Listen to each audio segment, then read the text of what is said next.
Thank you, Mr. Chairman.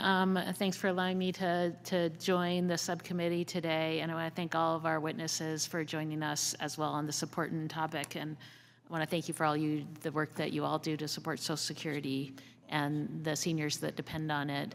I wanted to share a couple stories that I had from constituents to talk about some of the challenges that we face within our office in terms of doing casework and helping constituents.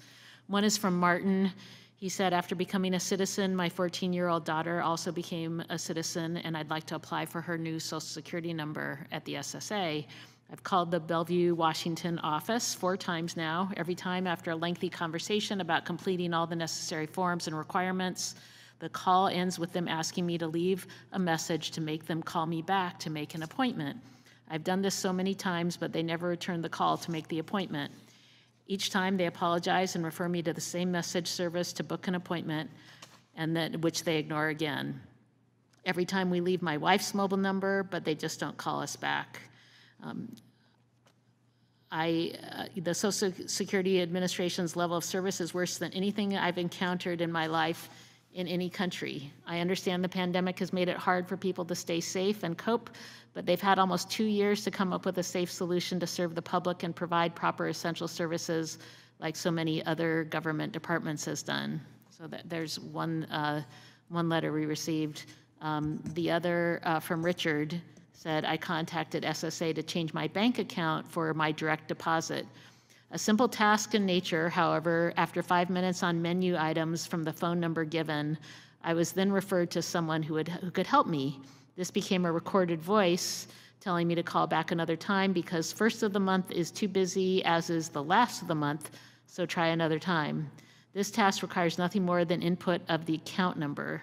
It shouldn't take forever to do. Can you help me expedite this? I find it amazing that I should have to contact you for this.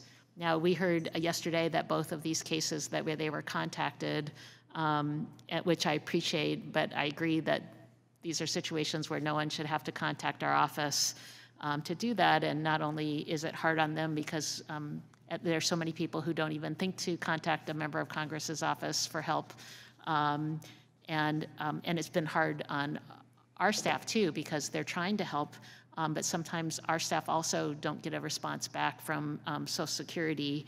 So the question is, what can we all do to help? I know others have raised this too, but it is becoming so difficult for constituents, even on a simple issue of changing a bank account number. And we want to be a resource and be helpful too. The casework has gotten hard on this just because it's hard to get feedback. So any suggestions you have, and I know as members of Congress, ask that you have of us as well so that we can collectively get to a better place. Ms. Kim, I guess I'll direct that at you. But thank you. Well, first of all, let me apologize for the experience that your 2 constituents experienced in our offices, and I'm glad, and I was personally involved in making sure that we addressed those issues, and I hope that we'll be able to resolve the second one pretty quickly. I think the first one has been resolved. With respect to what we can do, I think as I have testified, it is really a staffing and funding issue for SSA.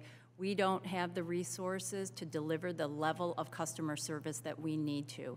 And by customer service, it's not just when you meet with a member, one of our employees face-to-face, but it's taking care of the customer and completing the action in a timely manner.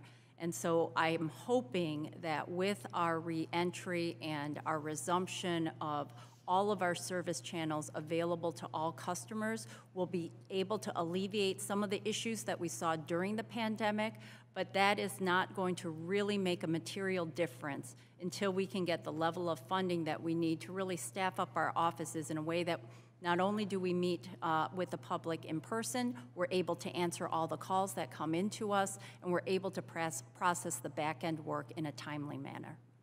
Thank you. I appreciate your feedback on that, and I yield back, Mr. Chairman.